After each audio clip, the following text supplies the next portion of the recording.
Assalomu alaykum barchaga. Bugungi video darsimizga xush kelibsiz.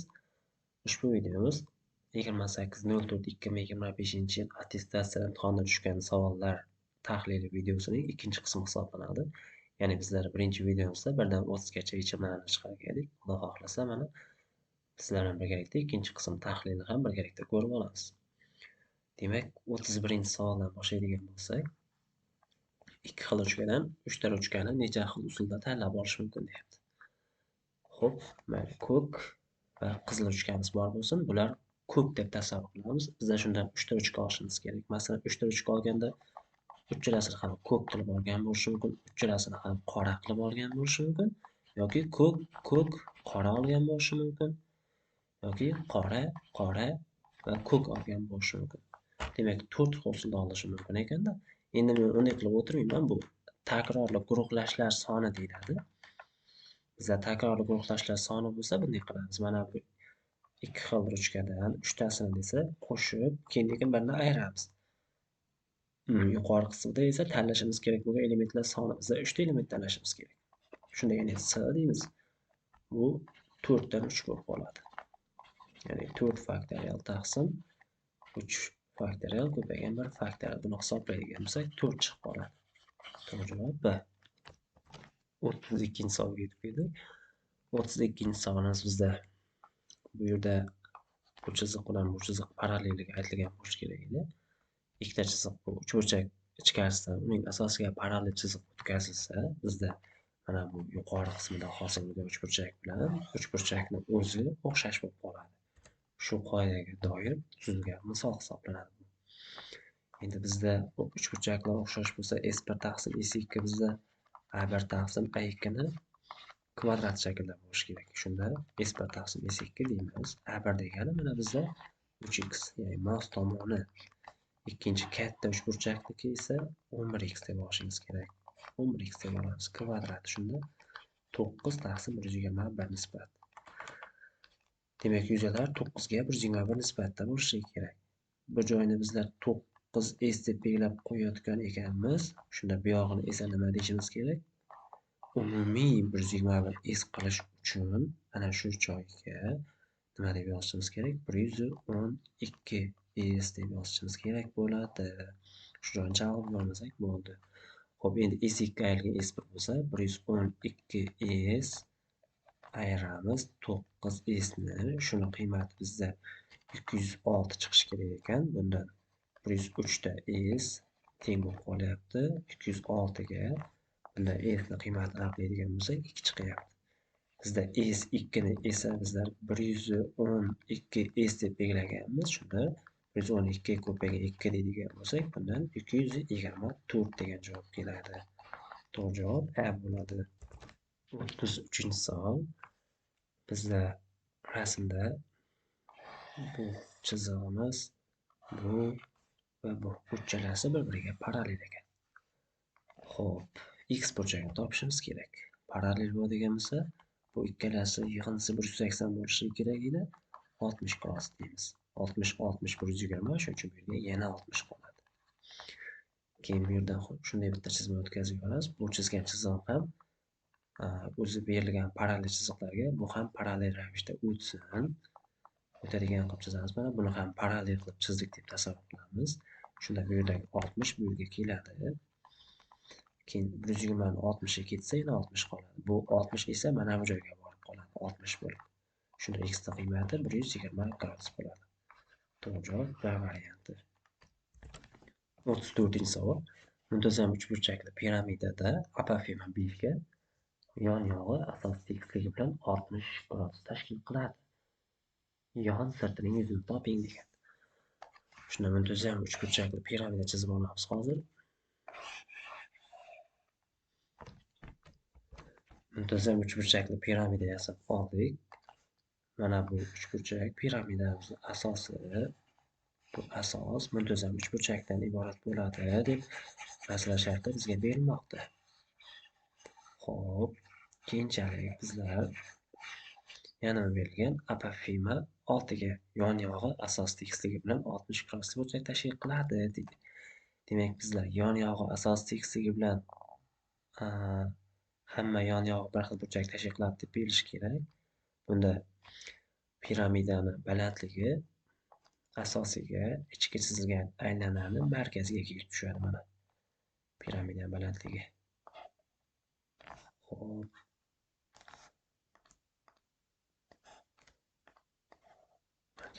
Xo'p, hozir. Demak, piramidamiz balandligi ana shunday shaklda asosiga ichkaridan chizilgan aylana markaziga kelib joylashib tushadi. Xo'p, endi mana bu esa yon-yog'ini balandligi bu apofema hisoblanadi. Ya'ni yon-yog'idagi uchburchakning balandligi bu uning apofemasi deyiladi. Xo'p, apofema 6 ga teng deyapti. Keyin shaklni biroz yaqinlashtiraylik. Bu yerdagi burchakni 60 gradus bo'lishligi aytilmoqda. Bu balandlik 90. Ana shu joyda 30, 60, 90 uchburchagi hosil bo'lib qoldi. Bizda bu yer 30 deydigan bo'lsak, 30 gradus qarshisidagi katet gipotenuzani yarmi bo'ladi. Ya'ni mana bu uzunlikni 3 deymiz. Bizda demak muntazam uchburchakka ichga chizilgan aylana radiusi izzasi 3 ga teng ekan.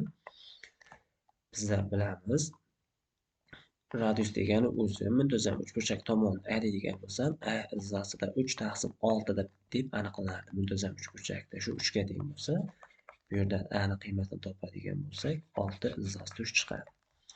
Endi yon sirtini yuzasi kerak bizga s yon teng p asos ko'paygan f taqsim 2 degan qoida bor edi. Bu p asosdagi asos perimetri bizda 3 ta a bo'ladi. F degan apofema bo'lib 2 bo'ladi. Demak, bundan 9 a degani keladi.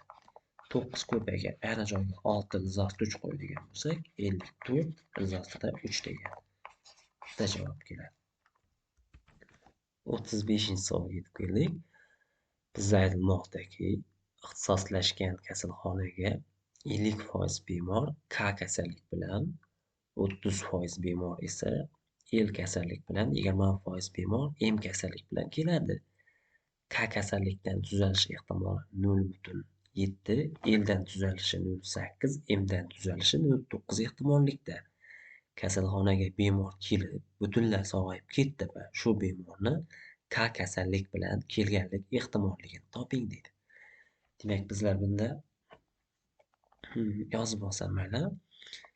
K kasallik bo'yicha kelganlarni yozib olamiz. K kasallik bo'yicha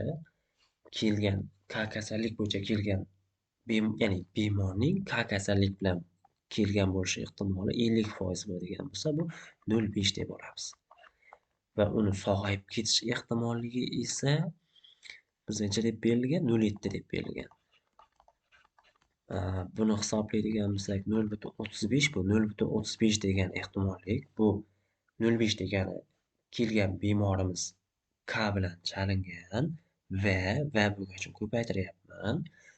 U tuzaldi 0,7 ehtimol bilan. Demak, bu 0,35 ehtimol bilan kelib tuzalib chiqib ketish ehtimolligi 0,35 bo'ladi. K kasallikdaginiki. Endi xuddi shunday L kasalligi uchun ham yozib chiqamiz. Demak, 30%, ya'ni 30% degan 0,3 ehtimollik bilan kelishi mumkin bemor. Keyin u bemor tuzalishi 0,8 edi. Demak, shu kasalxonaga kelib, L kasallik bilan kelib tuzalib ketishi 0,24 bo'ladi. Endi M kasallik bilan kelib qolish ehtimolligi bizda 20% ekan. Endi uni tuzalishi 0,9, bundan 0,18. Endi bizda kelgan bemor yo K kasallik bilan, yo L yo M bilan bo'lsa, yoki bilan bog'lansa qo'shib chiqamiz, bizda jami ehtimollikni topamiz. Ya'ni bizlar to'la ehtimollikni topib olamiz hozir.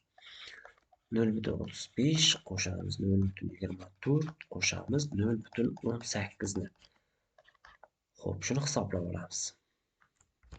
Demak, shunda bu 0,77 degan ehtimollikdan chiqdi. Endi bizlar shu K kasallik bilan kelgan bemorni topishimiz kerak. To'g'rimi? Demak, K kasallik bilan kelgan bemor tuzalganligi ehtimoli. Bizda o'zi kasallik bilan kelib tuzalib ketish ehtimolligi, jami ehtimolligi 0,77 bo'lyapti. Shundan K kasallik bilan kelib tuzalgan bo'lishi 0,35 edi. Mana. Shuni bo'lib qo'ysak, o'sha K bemor bo'lib chiqish ehtimolligi chiqadi. Buni qisqartirib yozadigan bo'lsak, 5 taqsim 11 degan javob keladi. 36-savol. Demak, nishonga urish ehtimoli 0,6 ga teng bo'lgan ikkita ovchiga ikkitadan o'q berildi. Bitta o'qning nishonga tegish ehtimolligi deydi. Xo'p, demak bizda Ali va Vali degan ikkita ovchimiz bor bo'lsin. Buni ikkita o'qi bor. Bunda ikkita o'q bor. Valida ham xuddi shunday, bunda ham ikkita o'q bor. Shu otilayotgan o'qlardan faqat bittasigina nishonga tegishi kerak bo'lyapti. Masalan, bu nishonga tegdi, bo'ldi. Qolgan hech biri tegmadi deb tasavvur qilamiz. Shunda bu 0,6 bo'ladi. Tegmay qolsa 0,4 deb ketamiz. 0,4 ko'paygan 0,4 ko'paygan 0,4. Endi bu boshqacha ham bo'lishi mumkin-ku, balkim birinchi o'q tegmay qolib, ya'ni Alini birinchi o'qi tegmay, ikkinchi o'qi tegib, Valini o'qlar umuman tegmagan bo'lishi mumkin. Ya'ni yoki bilan bog'layapman, shuning uchun bu natijani bunga qo'shaman. Ya'ni yoki Alini umuman o'qlari tegmadi, Valini birinchi o'qi tegib, ikkinchi o'qi tegmay qolgan bo'lishi mumkin. Yoki Alini umuman ikkita o'qlar tegmadi, Valini birinchi o'qi tegmasdan ikkinchi o'qi tekkan bo'lishi mumkin. Ya'ni bizda shunda jami ehtimollik bo'lsa, mana bu narsadan nechta bor? 4 ta. 4 ta 0,6 ko'paygan 0,4 ko'paygan.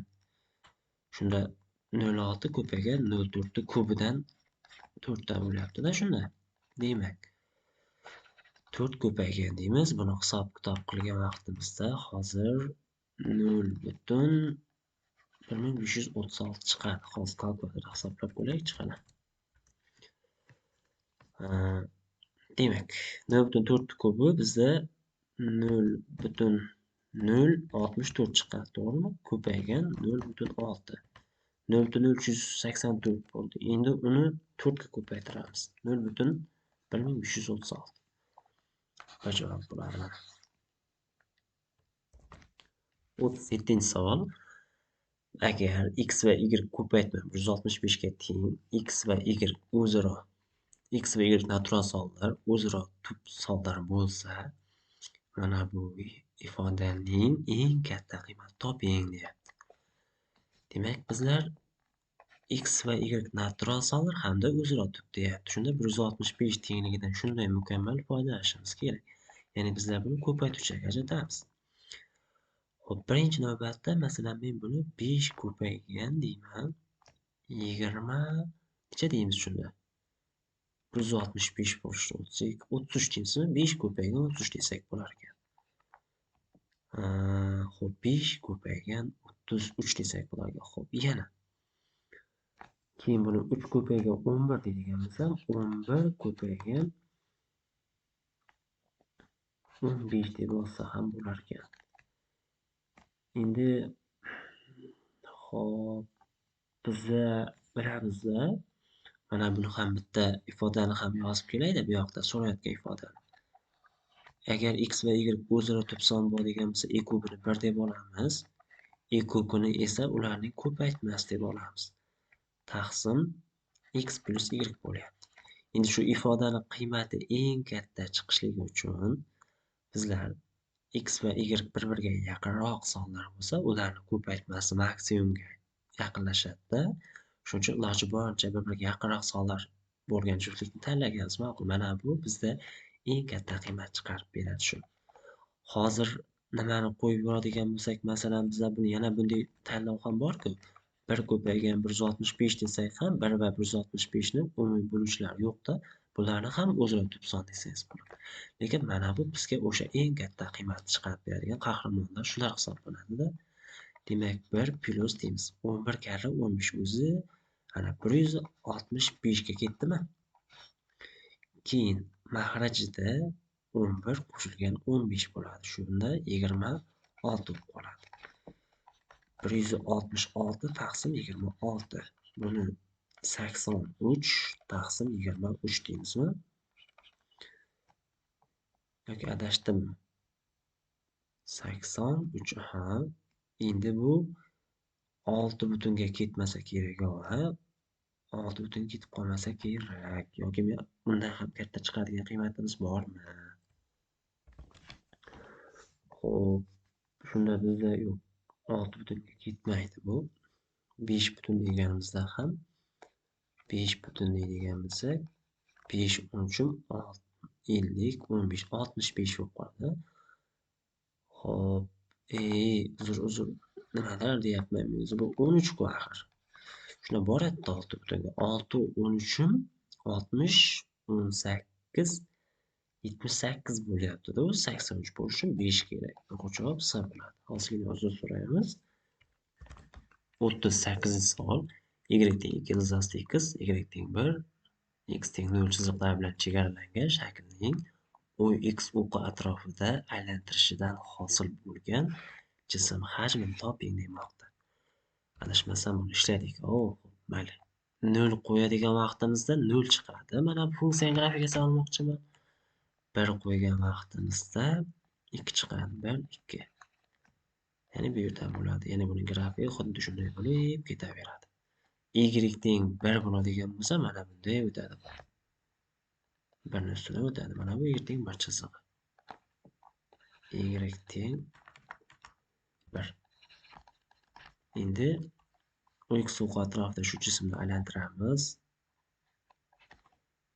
Aylantirayotgan bo'lsak, demak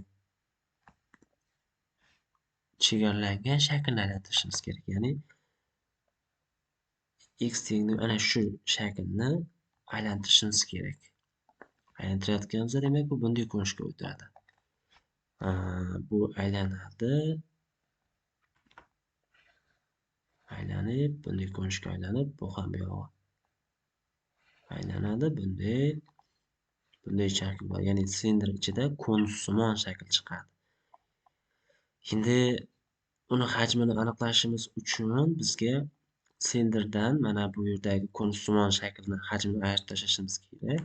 Lekin undan ham oson usuli bor bizda. V teng deymiz, pi qo'yamiz. Endi chegara. Bu yerdagi chegara x bo'yicha nechaga to'g'ri kelayotganini bilib olishimiz kerak. Shuning uchun 2 ilzasli x ni 1 ga tenglab yuboramiz. Shunda x ning qiymati 1/4 bo'ladi. Demak, u 1/4 da kesishar ekan. 0 dan 1/4 gacha deymiz. Yuqorida yopgan funksiya chegaradagi funksiyalarni ayirib, har birini kvadratlarini ayiramiz. Ya'ni bizda 1 ta kvadrati ayrilgan deymiz. 2 ilzasli x ni kvadrati, 2 ilzasli x ni kvadratini integrallab ko'rsak, o'sha bizga kerakli jismning hajmi chiqib beradi. Xo'p, shunda pi 0 dan 1 gacha 1 minus 4x bo'ladi. dx boshlang'ich oladigan bo'lsak, pi 1 ning boshlang'ichi x, uniki 2x kvadrat bo'ladi. 0 1. To'g'rimi? 1 minus nimaga 1? Nimaga 1? 1/4. Sal oldin topyapman. Uzr, ozgina charchash bo'lyaptimi? Nimalardir xato yozyapman ekan. Xo'p, pi 1/4 minus 2 ko'paygan 1/16 bo'ladi-da. Shuna 8 bo'lib qoladi. Buni 2 dan bilsak 16 qisqarsa pi taqsim 8 10 hisobda pi taqsim 8 chiqyapti-da. Bo'ldi. To'g'ri javob S bo'ladi. 39-savolga yetib keldik. Tengsizlikni yeching deyapti. Xo'p, ikkita holat bo'yicha yechib ketamiz buni. Birinchi navbatda 2x minus 8 ni kattaga teng 0. Ikkinchi navbatda 2x minus 8 ni kichigga teng 0 sharti bilan yechamiz.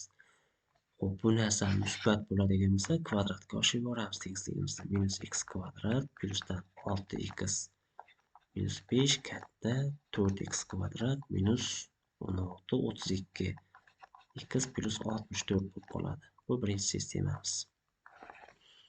Ikkinchisi, agar mana bu narsa manfiy bo'ladigan bo'lsa, ildiz manfiy sondan katta deb turib, shunchaki aniqlanish sohasini olib qo'yamiz.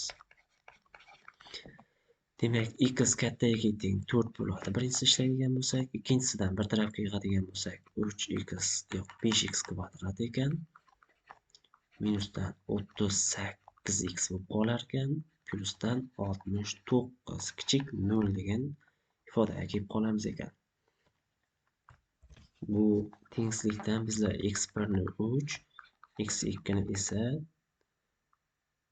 4,6 ekanligini bilib olsak bo'ladi. Oraliqqa qo'yadigan bo'lsak, mana 3, mana 4,6. Endi plyus minusga tekshirib qo'yadigan bo'lsak, bu yog'i plyus minus plyus bo'ladi. Bizga manfiy oraliqda yechim bo'ladi. Mana manfiy oraliqni olyapman, lekin menda shartim bor, x-nim 4 dan katta bo'lsin deganligi uchun mana 4 ni shu joyga olib kelyapman-da. Bunday yog'ini olishim kerakligini inobatga olsam, 4 dan 4,6 gacha degan javob kelib qoladi. Birinchi holatda. Endi bu yog'ini yechamiz. Bundan birinchisidan x kichik teng 4 bo'ladi, tamom. Shu bilan ishlanadi. Ikkinchisi manfiyga ko'paytirsak x kvadrat minus 6x plus 5 deymiz. Kichik teng 0. Buni oraliqqa qo'yadigan bo'lsak, bu yerdan x1 barobar 1, x2 barobar 5 chiqadi. Oraliqqa qo'ysam, demak mana 1, 5 plus minus plus edi. Bizga manfiy oraliqlar yechim bo'lganligidan mana bu yerda yechim bor. Endi x 4 dan kichkina degan shartni inobatga oladigan bo'lsam, mana bu yerda 4 dan kichik deydigan bo'lsak, bu joyda javob 1 dan 4 gacha chiqadi. Umumiy javobni yozadigan bo'lsam, 1 dan 4,6 gacha deb yoramiz. Chunki mana 1 dan 4 gacha, 4 dan 4,6 gacha deyapmiz. 4 bu yoqda ham yechim, bu yoqda ham yechim. Bunday bo'lsa oraliqlarni qo'shib aytib ketamizda. Bitta javob bo'ladi. Xo'p, 40-savol. 8 ta yo'lovchini bitta 4 kishilik va bitta 6 kishilik qayiqda daryoda necha xil usulda olib o'tkazish mumkin deyilgan. Xo'p, demak bizda 8 kishi bor va bunda 4 kishilik va 6 kishilik qayiqlarimiz bor. Xo'p, necha xil usulda olib o'tkazish mumkin deyapti. Endi bu yerda 4 kishilik qayiq bo'lsin, bu yerda 6 kishilik qayiq bo'lsin. Xo'p, men birinchi nima qilaman? 8 ta insondan o'zimga mana bunga 4 ta odamni o'tkazsam, 8 yana 4 ta odam qoldi, qolgani bu yoqqa o'zlari joylashib olishga majbur bo'lib qoladi. Bu yoqqa hech qanday tanlov qolmaydi.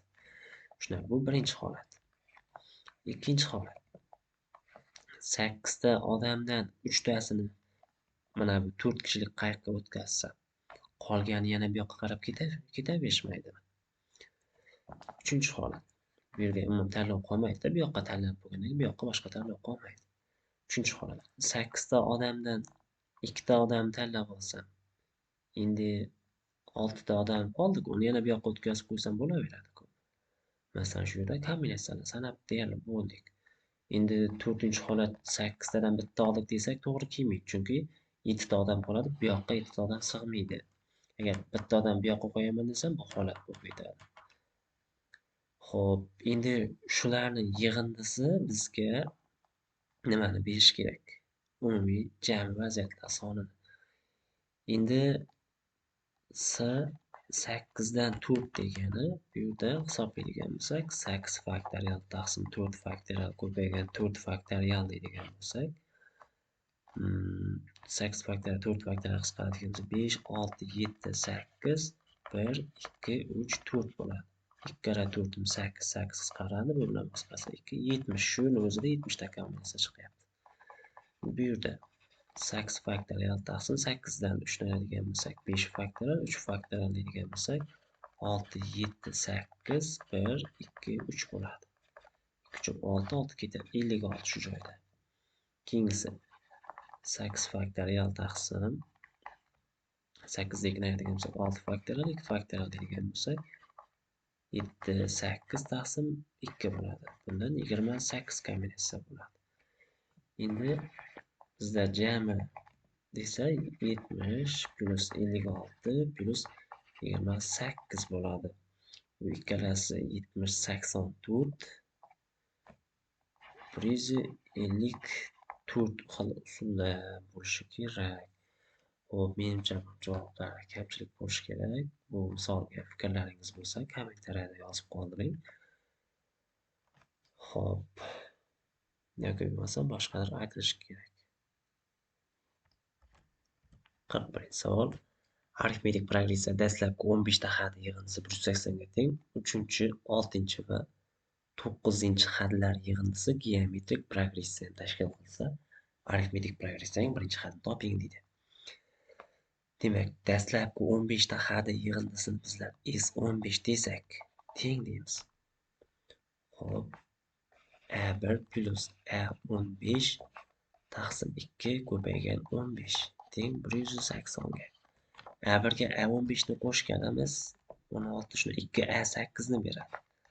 Taqsim 2 ko'paygan 15 teng 180 deydigan bo'lsam, A8 ni qiymatini hisoblab olamiz shunda. Ikkilar qisqaryapti. 180 ni 15 ga bo'lib olsam bo'ldi. Xo'p, shunda 12 chiqadimi? A8 12 bo'lyapti. Keyingisi bizning aytish bo'yicha 3-chi, 6-chi va 9-chi xatlari geometrik progressiya tashkil qiladi. Demak, 3-chi, 6-chi va 9-chi xatlari geometrik progressiya. Geometrik progressiyada 1-chi va 3-chi xatini ko'paytirsak, o'rtadagi xatini kvadrat chiqishi kerak degan qoida bor. Endi A3 degani joyga bizlar A8 minus 5 ta deb yozmasam bo'ladi. Keyingisi A9 degani o'zi A8 qo'shilgan D degani. Teng A6 degani A8 qo'shilgan 2 D degani. Kvadrat joyiga qo'yib chiqamiz endi. A8 ni joyiga 12 minus 5 D, A8 joyiga 12 qo'ydim. 12 plus D teng 12 plus 2 D ni cos kvadrat. Ko'payib chiqamiz. Demak, bu yoqdan boshlab yozaman. 144 minus 12 D plus 12 da bo'lyapti. Minusdan 60 D minusdan 5 D kvadrat teng 144 plus bo'ladi. 24 48 D bo'lar ekan plus 4 D kvadrat. Bir tarafga yig'adigan bo'lsak 9 D kvadrat. Keyin bu o'zi minus 48 o'tsa plus 48 o'tsa 96 D bo'lar ekan. Plusdan 144 lar qisqarib ketyapti o'zi. Barobar 0. Xo'p, bu yerdan D ni chiqarib yuborsak 9D plus 96 teng 0 desam, D teng bo'ladi. Minusdan 96 taqsim 9 3 ga bo'ladigan bo'lsak, minus 32 taqsim 3 bo'lar ekan. Xo'p, endi bizdan arifmetik progressiyaning birinchi xatini so'ramoqda. Demak, A1 so'ramoqda. A1 ni men A8 orqali hisoblaydigan bo'lsam, 7 tadan ayirishim kerak. Shu joyda bitta tekshiruvchi adashib ketmadimmi o'zi? Xo'p, mana bu joyda ozgina xat A8 minus 2 D minus. Shunda bizda D teng 0 chiqib qolyaptimi? Ozgina texnik xatoliklar bo'lyapti. Xo'p, mana minus 48 dalar bular ham hammasi qisqarib ketar ekan. Bu yerdan D teng 0 bo'lib qolyapti. D teng 0 bo'ladigan bo'lsa, bu o'zgarmas progressiya degani-da. D teng 0 bo'lsa, o'zgarmas. Ya'ni A1 ham 12 dan bo'lgan bo'ladi. A2 dan hammasi 12 dan bo'lgan bo'ladi-da. To'g'ri javob C bo'ladi. 42-savol bizda kub mana bu F nuqta o'rtasi ekan tomonni. Mana shunda A bilan F ni tutashtiramiz. Men bu joyni A desam, yuqori qismi ham A. Demak, kubni tomoni 2 dan bo'ldi deb oldim. Bu yerni 2 dedim. Bu yerni 4 ilzosida 6 deb berilgan Pifagor yozamiz. A kvadrat plusdan 4 A kvadrat teng bo'lib qoladi. 4 ilzosida 6 kvadrat degan 96 ga. Bundan A kvadrat teng 96 taqsim 5 bo'lar ekan. Endi bizda kubni yon sirti bizda 4 A kvadrat. 4 ko'paygan tomonni kvadrati bo'lishi kerak. Ya'ni tomonni bizda 2 deb belgiladim, o'shani kvadrat. 4 shuni 16 A kvadrat bo'lar ekan. 16 ko'paygan 96 taqsim 5 bo'ladi. Teng hisoblab ko'ramiz endi. 16 ko'paygan 96 bo'lamiz 5 ga. 307 da 2 chiqyapti. 307 da 2. Ajoyib bo'lar ekan. 43-savol quadrati 4 ga teng bo'lgan muntazam tetraederning asosiga chizilgan aylana markazi orqali yon-yog'iga parallel bo'lgan tekislik bilan kesilgan hosil bo'lgan kesim yuzasini toping deydi. Mana masala shartiga mos qilib chizma yasab oldik. Ya'ni mana bu joydan kesim o'tkazilgan. Mana bu kesim mana bu yon-yog'iga tetraedrni yon-yog'iga parallel. Kesim esa aylananing markazidan o'tyapti. Mana shunga parallel kesim o'tkazilgan shu yon-yog'iga.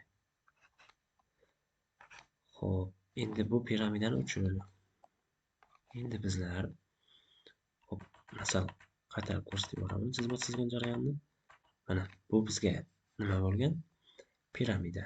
Muntazam tetraedr bo'lgan. Xo'p, mana bu yerdan asosiga parallel chizma oldik.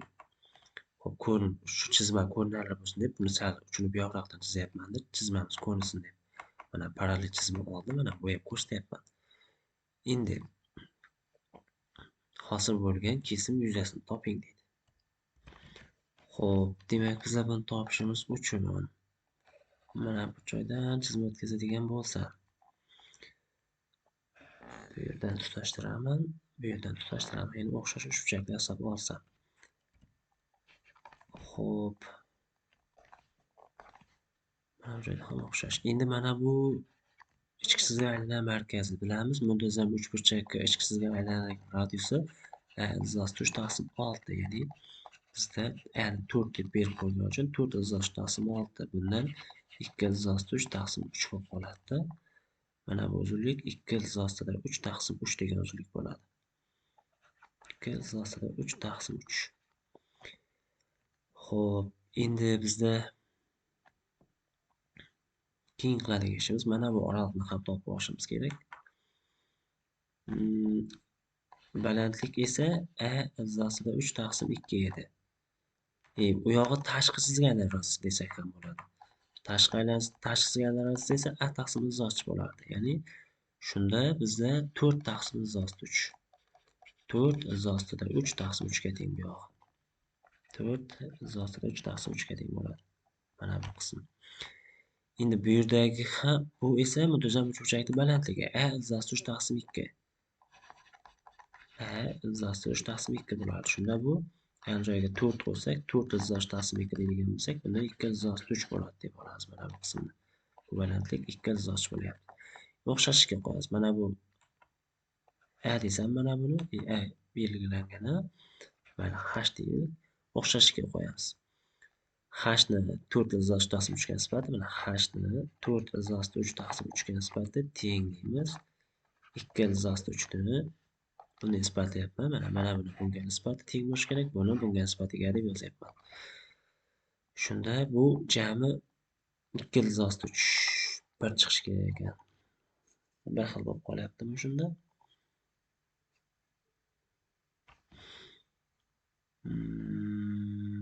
Xo'p, shunda bizda bu yerdagi h ni ham 4/3 bo'lib qoldi. Shunda keyin endi bizga mana bu muntazam uchburchak bo'lgandan keyin 60 dan deganimiz 60 ni 30 dan deydigan bo'lsam, 30 dan desam, 60 cross qarshi harakatli 4/3 bo'ladigan bo'lsa, mana bu yer 4/3 ning o'zi bo'lgan. Bu yoq ham shunda 4/3 bo'ldi. Mana ko'rsatib beraman. Mana bu oraliqni 4/3 dedim, mana bu oraliqni ham 4/3 deyapman. Endi bizda uni yuzasiga keladigan bo'lsak, s teng bo'ladi ah/2 deydigan bo'lsak, bizda asosi 8/3 bo'ldi. Ko'paytiramiz. Unga tushgan balandligi 4/3/3 bo'ldi. Endi shuni bo'lishimiz kerak bo'lyapti bizlar. 2 ga ko'paytirib 2 ga bo'lamiz. Bu bilan bu qisqarsa 4, shunda 16/3/9 bo'ldi. Demak, shunda 16/3/3 desak bo'lar ekan. To'g'ri javob C bo'ladi. 4-savol. Ushbu berilgan kvadrat funksiyaning x dek ikki chiziqqa nisbatan simmetriyaga deydigan bo'lsa, bizda x'larni o'zgartirib chiqishimiz kerak. Mana buni 2 ga ko'paytiramiz. 4 minus x, ya'ni x'larning joyiga 4 minus x qo'yib chiqsak bo'ldi. Y teng 4 minus x kvadrati 4 minus x minus 4. Shuni ixchamaymiz. Y teng 16 minus 8x plus x kvadrat minus 4 plus x minus 4 bo'lyapti. Shunda bu x kvadrat minusdan 7 ta x plusdan 8 bo'lar ekan. To'g'ri javob A. 45-savol. Parabolaning uchlari orasidagi masofani toping deydi. Bizlar parabolaning uchini topishimiz uchun x0 teng minus b taqsim 2 deb topardik-ku. Shunda 6 taqsim 2 deydigan bo'lsak 3, y0 hisoblaydigan bo'lsak 3 ni joyga qo'ysak 9 ayrilgan 18 plus 7 bo'lib qolyapti. Shuni minus 2 chiqyapti. Demak, birinchi parabolamizning uchi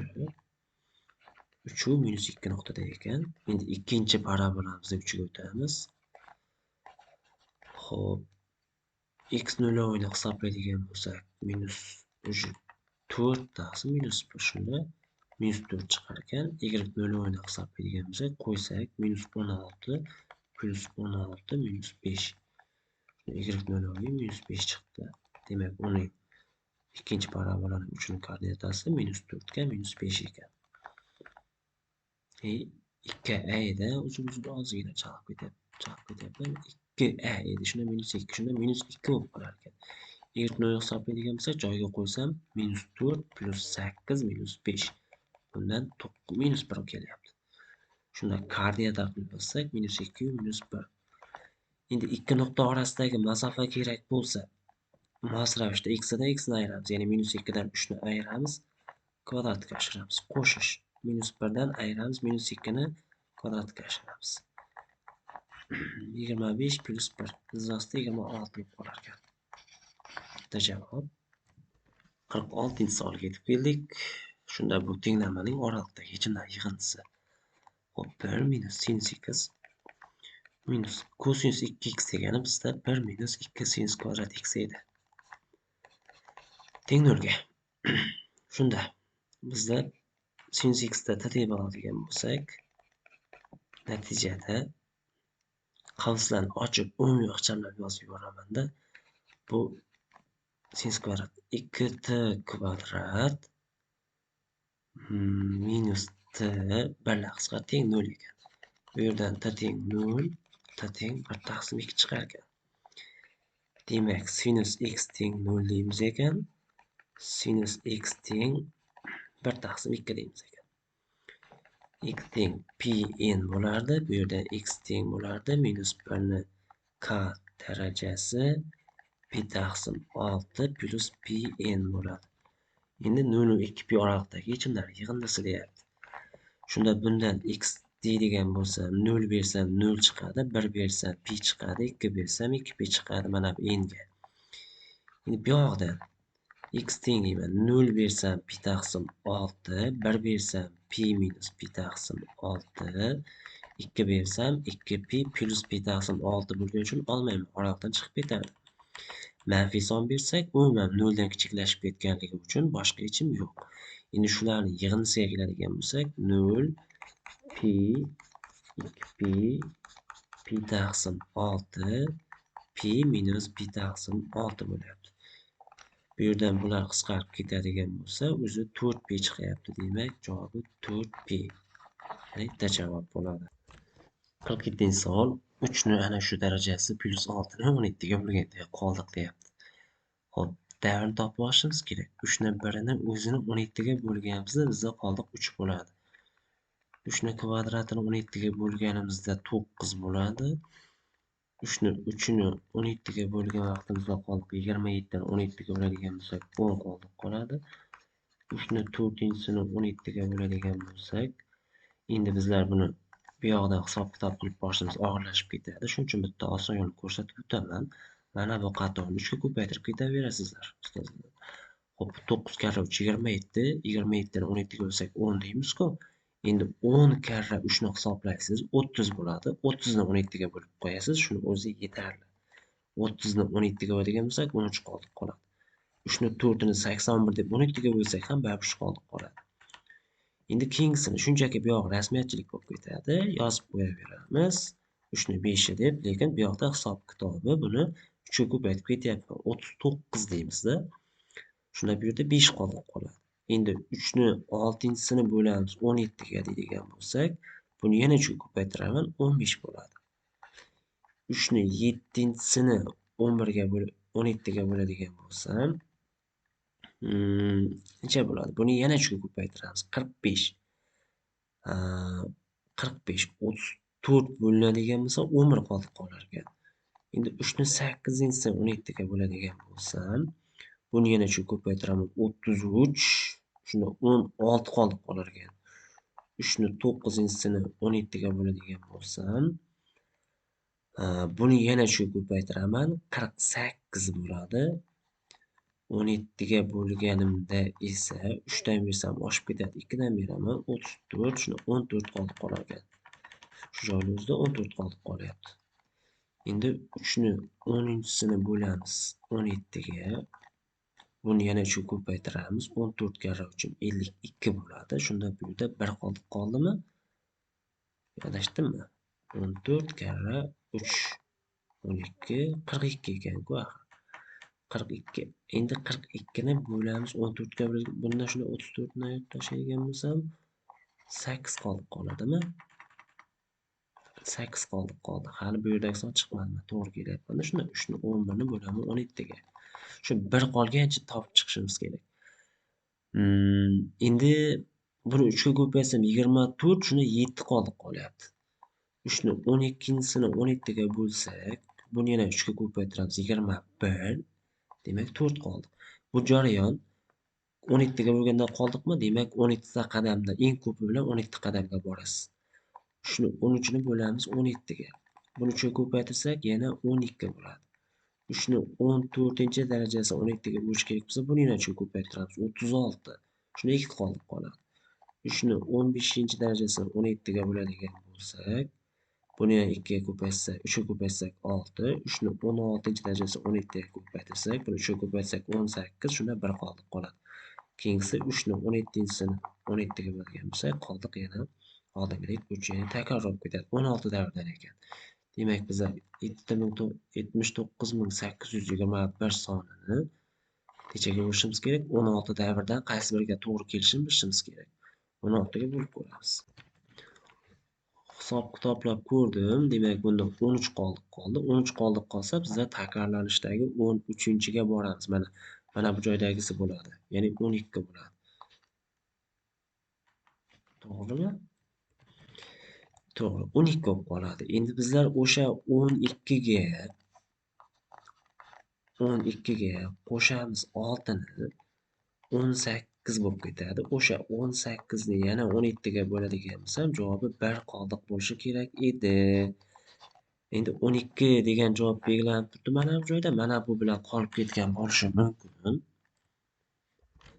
48-savolga yetib keldik. Asosan tomonlari 16-24 sm bo'lgan parallelepipedning ichiga oz miqdorda suv quyilgan. Parallelipiped ichiga qarasini uzunligi 12 sm bo'lgan kub asosiga tegadigan qilib botirildi. Natijada suvning sathi kubning yarmigacha ko'tarilgan bo'lsa, suvning dastlabki sathi necha santimetr deyapti. Xo'p, shunda masalamiz mana 24 ga 16 parallelipiped ichida oz miqdorda suv bor edi. Keyin uzunligi 12 ga teng bo'lgan kub asosiga tegadigan qilib botirildi deyapti. Ya'ni shunda suv mana bunday shaklga, mana shuncha 12 santimetr balandlikkacha ko'tarilgan bo'ladi. To'g'rimi, shundaymi? Kub asosiga tegadigan, yo'q. Shunchaki asosga tegadigan qilib botirildi-da. Natijada suvning sathi kubning yarmigacha ko'tarilgan ekan. O'zi aytib qo'ygan ekan, 6 deb. Shu joygacha kelgan ekan. Suvning dastlabki sathi necha bo'lgan deyapti. Shunda bizlar bu yerda suvning hajmini chiqarib olishimiz kerak-da. Hozir kub bilan birgalikda suv mana shunchalik joyga kelyapti hozir. Kub bilan birgaligida. Chizib qo'yish qilaman bunday qilib. Mana shunday.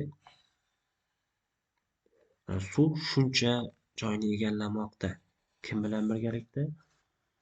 Albatta, kubni yarim hajmi bilan birgalikda suv mana shuncha joyga kelib qolyapti. Demak, shunda suv hajmini topamiz. V suv deymiz, teng deymiz. Xo'p, ana shu yerdagi parapet hajmidan v kub hajmini yarmini ayirib tashlaymiz. Shunda parapet hajmi bo'lganda mana bu qismda, ya'ni 6, 24 va 16 lik parapet hajmidan ayirib tashlaymiz. Yarim, kubni yarmi taqsim 2si bor. Kubni hajmi 12 ning kubi bo'lardi. 12 ning kubi taqsim 2 ni ayirib tashlayman. Shunda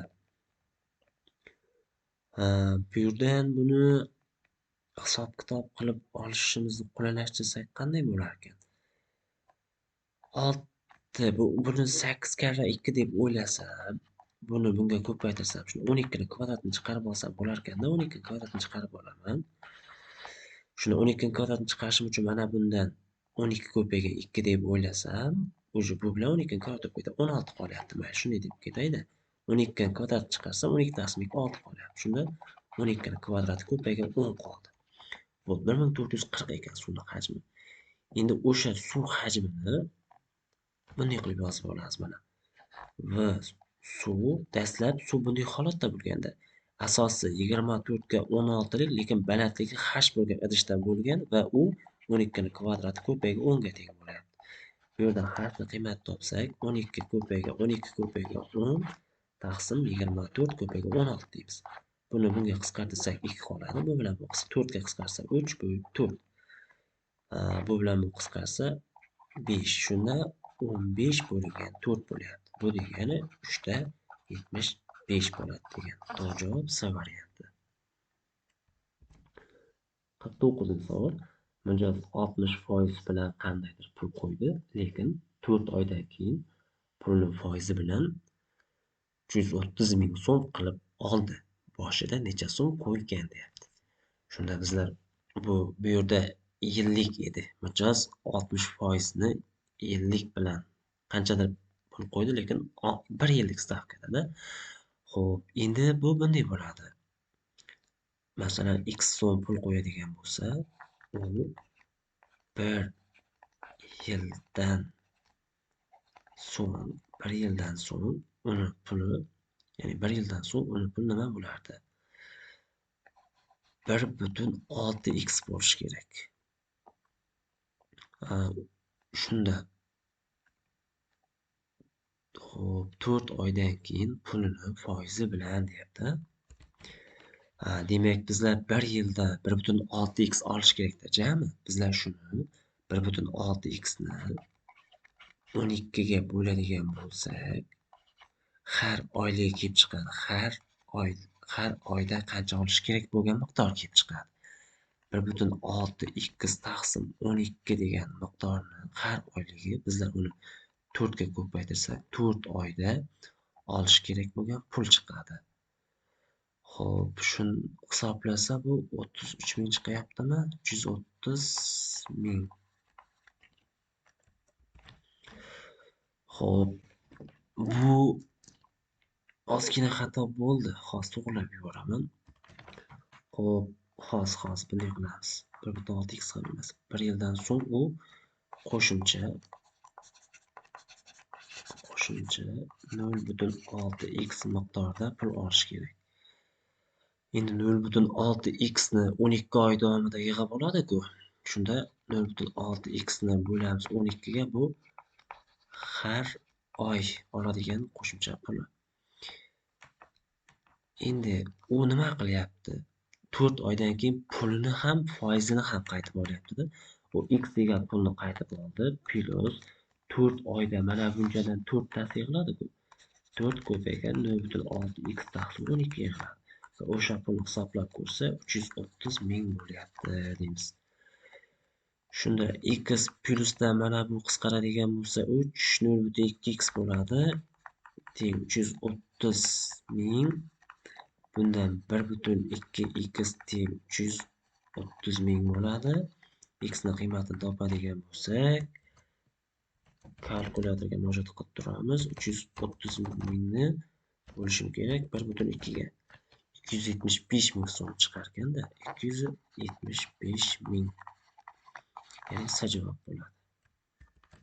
50-chi savol. Birinchi jo'mrak orqali 1 sekundda harorati 15 gradus bo'lgan 4 ml suv tushadi. Ikkinchi jo'mrak orqali esa 1 sekundda harorati 19 gradus bo'lgan 5 ml suv tushadi. Ikkala jo'mrak bir vaqtda ochilsa, birgalikda 20 sekundda harorati necha gradus bo'lgan suv tushadi deyapti. Xo'p, endi 20 sekundda Xo'p, birinchi jo'mrak 80 ml suv tushirish kerak. Ikkinchi jo'mrak esa 5 millidan 20 bo'lsa 100 ml suv tushirish kerak edi. Endi bizda 80 ml suv bor, 15 gradus bilan plus qo'shilyapti. 100 15 to'g'ri yozibman. Plus 100 ml suv bor. Necha gradus bilan? 19 gradus bilan. Bu natijasi 180 millilitlik qandaydir x graduslik suvga teng chiqadi deb tenglama tuzib olamiz.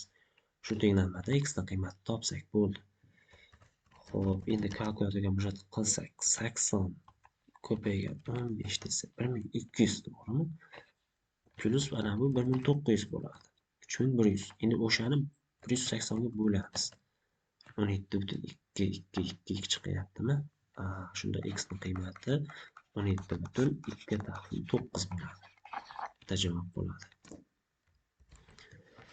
Xo'p, shu bilan bugungi videomizni yakunlab turamiz.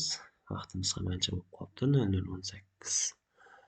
Xo'p, navbatda Xudo xohlasa, qolgan savollarni ham asta videocha qilib chiqaramiz nasib qilsa. Xo'p, keyingi videolarda ko'rishguncha xayr, sog' salomat bo'ling.